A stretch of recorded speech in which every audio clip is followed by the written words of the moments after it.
तो तुम चाहती हो कि चिंकी चिड़िया बुरी बन जाए और सभी जंगलवासी उसको नापसंद करने लगे। तो मेरे पास एक आइडिया है। बताओ क्या आइडिया है?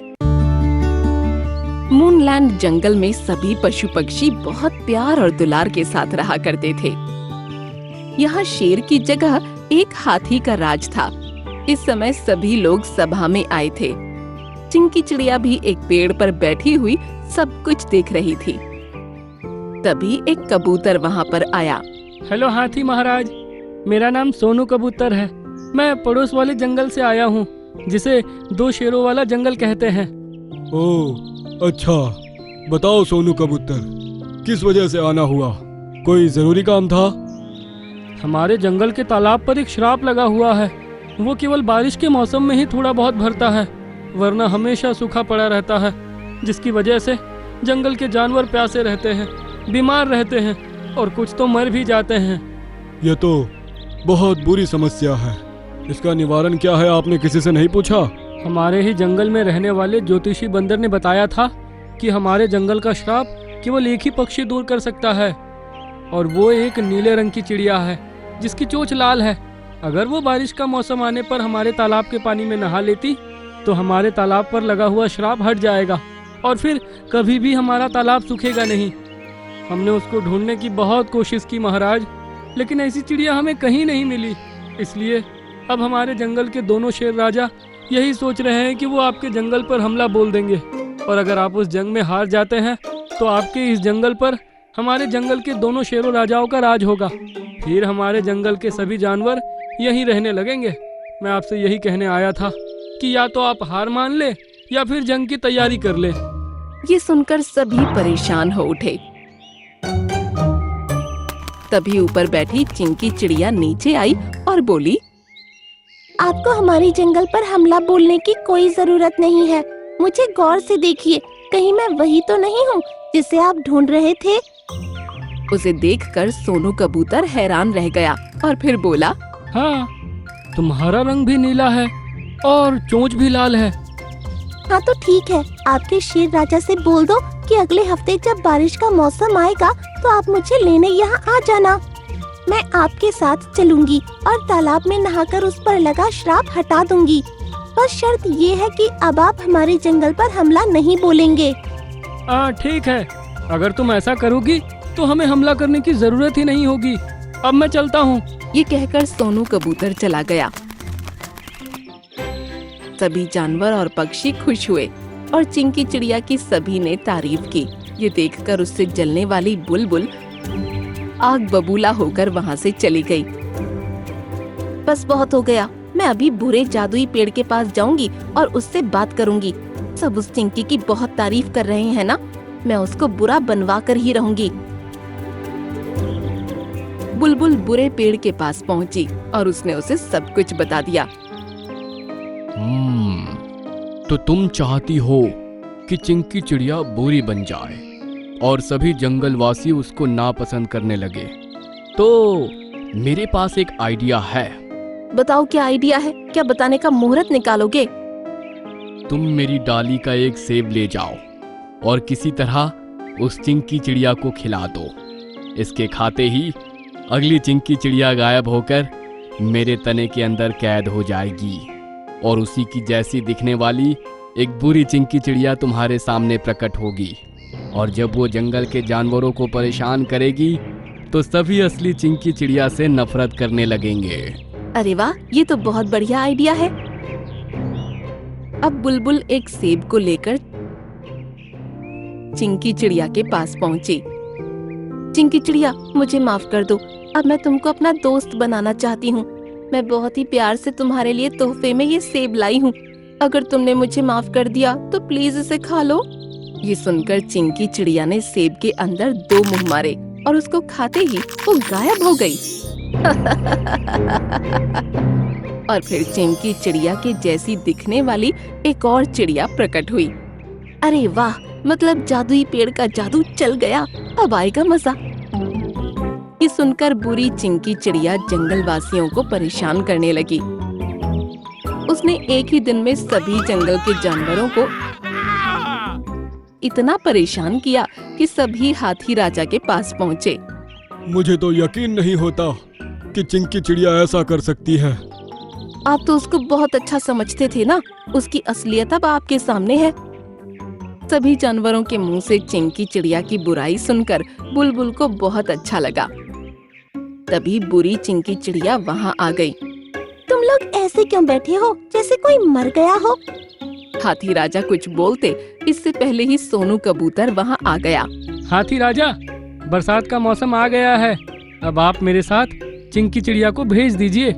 ये हमारे तालाब में नहाएगी, तभी हमारे तालाब से वो श्राप हटेगा और हमारी परेशानी दूर होगी। ओ कबूतर, मैंने ठेका ले लिया है क्या तुम्हारे साथ जाने का और तुम्हारे जंगल को ठीक करने का? अगर तुम्हारा जंगल मर रहा है तो मरने दो, मैं क्यों जाऊंगी तुम्हारे साथ? चिंकी, ये तुम क्या कह रही हो? तुम्ही ने तो कहा था इनके तालाब पर लगा श्राप खत्म कर दोगी। मैं नहीं जाने वाली। अगर ऐसी बात है तो अब तुम लोग जंग के लिए तैयार हो जाओ। मैं दोनों शेर राजाओं को जाकर बताऊंगा, तो वो आज ही इस जंगल पर हमला बोल देंगे। ये कहकर सोनू कबूतर वहाँ से उड़ गया और सभी जानवर चिंता में लीन हो गए। अब मेरा जंगल बर्बाद हो जाएगा। मैं हाथी होकर 2 शेरों का मुकाबला नहीं कर पाऊंगा। अब बुलबुल को अपनी गलती का पछतावा होने लगा, तो उसने अपना मुंह खोला। ये सब मेरी जलन की वजह से हुआ है। चिंकी चिड़िया की इसमें कोई गलती नहीं है। क्या मतलब है तुम्हारा? कहना क्या चाहती हो? उस दिन जब सभी चिंकी चिड़िया की तारीफ कर रहे थे तो मुझे बहुत जलन हो रही थी, इसलिए मैंने उस दिन जादुई बुरे पेड़ का सेब चिंकी चिड़िया को खिला दिया, जिसको खाते ही चिंकी चिड़िया उस बुरे पेड़ के तने में कैद हो गई और उसी के जैसी दिखने वाली एक बुरी चिड़िया प्रकट हुई। जिसे आप चिंकी समझ रहे हैं वो नकली है। असली चिंकी चिड़िया बुरे पेड़ के कब्जे में है। ये तुमने ठीक नहीं किया बुलबुल। तुमको इसकी सजा जरूर मिलेगी। दे देना जो सजा देनी है। लेकिन पहले ये बताओ कि वो पेड़ कहाँ है? हमें चिंकी चिड़िया को उससे आजाद कराना होगा। अब बुलबुल सभी जानवरों के साथ बुरे पेड़ के पास पहुंची और फिर बोली, बुरे पेड़, असली चिंकी चिड़िया को आजाद कर दो, हमारा जंगल खतरे में है। तुम मेरे पास पूरी बारात लेकर आओगी तो मैं उसको छोड़ दूंगा? जाओ, नहीं छोड़ता मैं उसको। इस पर हाथी राजा ने कहा, अगर तुमने चिंकी को आजाद नहीं किया तो अभी अपने जैसे 10 हाथियों को बुलाता हूँ। हम मिलकर तुमको उखाड़ फेंकेंगे और फिर तुम मर जाओगे। नहीं नहीं, ऐसा मत करना। मैं अभी चिंकी को आजाद करता हूँ। ये कहते हुए पेड़ ने अपना तना खोल दिया और उसके अंदर से चिंकी चिड़िया बाहर निकली। आप सब लोगों को देखकर बहुत अच्छा लग रहा है। मुझे तो लगा था कि अब मैं हमेशा इस पेड़ के अंदर ही घुट घुट कर मर जाऊंगी। मुझे माफ कर दो चिंकी चिड़िया, अब हम सभी जंगल वासियों की जान बस तुम्हारे हाथ में है। तुम जल्दी से 2 शेरों वाले जंगल में जाओ, वरना हमारा जंगल खतरे में आ जाएगा। अब चिंकी चिड़िया तेजी से 2 शेरों वाले जंगल पहुंची और उसने उनको सारी बात बताई। उसके बाद वो उनके तालाब में नहाई तो तालाब पर से श्राप हट गया और वो किसी जादू की तरह पूरी तरह से पानी से लबालब भर गया। तुम्हारा बहुत बहुत शुक्रिया चिंकी चिड़िया। तुम्हारी वजह से अब हमारा जंगल श्राप मुक्त हो गया। अब मैं चलती हूँ। चिंकी चिड़िया अपने जंगल वापस आ गई। सभी जानवरों ने चिंकी चिड़िया का धन्यवाद किया और बुलबुल उसकी पक्की दोस्त बनकर हमेशा उसके साथ रहने लगी। मुझे छोड़कर कभी मत जाना।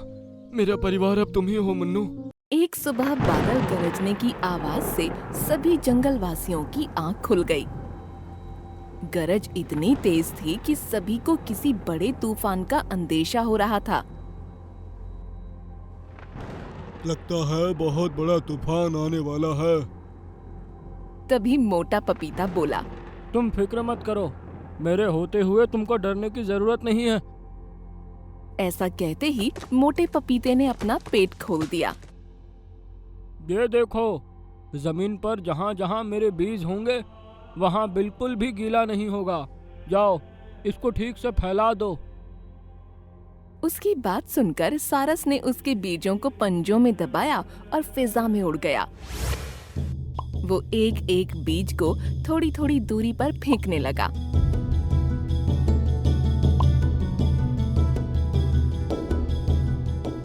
इस तरह उसने जंगल के ज्यादातर हिस्से को कवर कर लिया था। अब बहुत तेज बारिश होने लगी। सभी जानवर डर गए थे, लेकिन उन्होंने देखा कि बारिश की बूंदें जैसे ही जमीन पर गिरती फौरन सूख जाती। ये देख सभी जानवर खुश हुए और बारिश में उछल कूद कर नहाने लगे। वहीं दूसरी तरफ के जंगल में जानवरों की मुसीबत आ गई। टीनू चिड़िया का छोटा सा बच्चा, जो अभी तक बोलना भी नहीं सीखा था, अपने घोंसले में बैठा हुआ था। हे भगवान, जंगल में पानी भरना शुरू हो गया है। कहीं तेज हवा से मेरा पेड़ गिर गया तो मेरा बच्चा बह जाएगा। बंदर भैया भी दूर दूर तक नजर नहीं आ रहे हैं। समझ में नहीं आ रहा क्या करूं। तभी हवा बहुत तेज चलने लगी। उसका पेड़ हिलने लगा और घोंसला नीचे गिर गया। नहीं, मेरा बच्चा! वो उसके पीछे उड़ने लगी, लेकिन हवा का तेज भंवर उसको पीछे ले गया।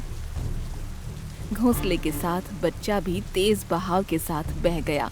बेचारा अभी बोलना भी नहीं सीखा था। उसको बारिश होना सिर्फ एक खेल लग रहा था।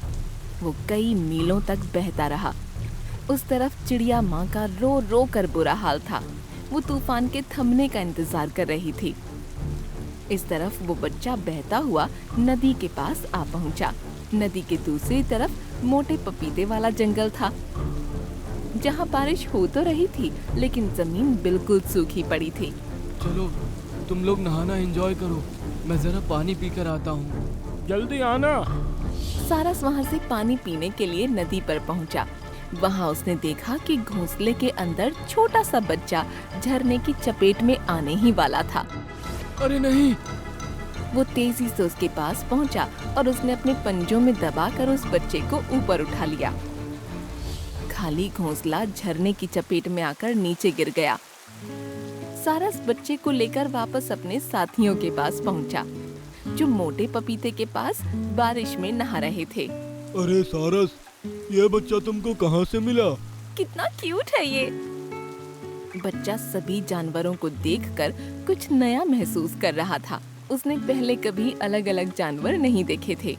ये नदी में बह रहा था, झरने की चपेट में आने ही वाला था। वो तो अच्छा हुआ मैं वहाँ पहुँच गया और मैंने इसको बचा लिया। अब मैं इसको अपने बच्चे की तरह पालूंगा। सभी जानवर सारस की दरिया दिली देखकर खुश हो गए।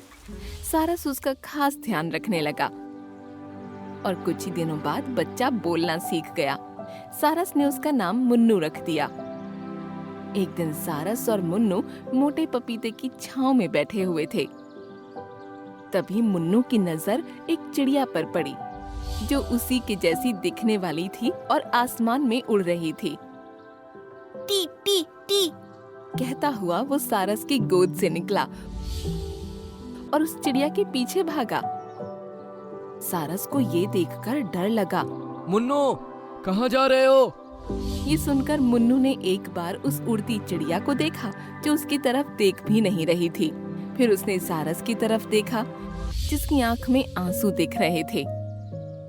वो तेजी से वापस भागकर सारस के पास पहुंचा। सारस ने उसको चिपटा लिया। मुझे छोड़कर कभी मत जाना, मेरा परिवार अब तुम ही हो मुन्नू। मुन्नू भी उससे लिपट गया और आसमान में उस चिड़िया को देखने लगा, जो अब बहुत दूर जा चुकी थी। अगले दिन जंगल में बाज आया। अरे वाह, तुम्हारा जंगल तो बहुत अच्छा है। यहाँ की जमीन भी बिल्कुल सूखी है। हमारे जंगल में तो बहुत ही बुरी बाढ़ आ गई है। सभी जानवर जंगल छोड़कर भाग निकले हैं। अरे ये कैसे हो सकता है? मैं अभी जाकर तुम्हारे जंगल की परेशानी दूर कर दूंगा। तुम एक सारस होकर कैसे जंगल की परेशानी दूर कर सकते हो? मेरे बीज है ना, शायद सारस मेरे बीजों का इस्तेमाल करने की सोच रहा है। आपने सही समझा मोटे पपीते। सारस ने मोटे पपीते के बहुत सारे बीज लिए और फिर उनको लेकर निकल पड़ा। बांस के जंगल पहुंचकर उसने देखा कि वहाँ पानी ही पानी है। सभी परेशान हैं। कोई कहीं फंसा था तो कोई कहीं। उसने एक एक करके थोड़ी थोड़ी दूरी पर मोटे पपीते के बीजों को गिराना शुरू किया। जहाँ जहाँ मोटे पपीते का बीज गिरता वहाँ कई मीटर तक पानी सूख जाता और जमीन अच्छी हो जाती। इसी तरह से उसने लगभग आधे जंगल को ठीक कर दिया। सभी जानवर अब खुशी मनाने लगे और हाथ हिलाकर सारस का धन्यवाद करने लगे। जंगल से भागे हुए बाकी जानवर भी अब जंगल में वापस आ गए।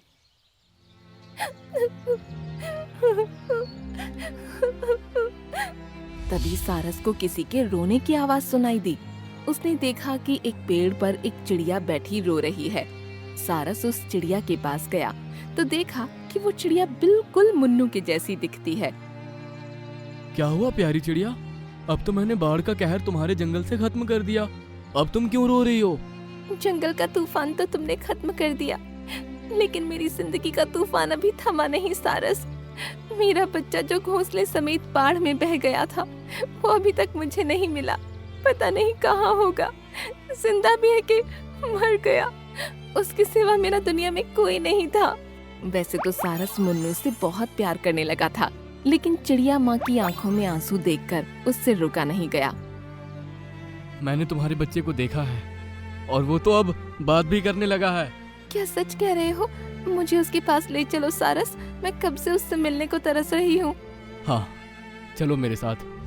सारस उस चिड़िया को अपने साथ लेकर जंगल पहुँचा। मुन्नू मोटे पपीते के पास बैठा था। मुन्नू, तुमसे कोई मिलने आया है। तभी मुन्नू ने देखा चिड़िया माँ उसको देखते हुए आंसू बहा रही है।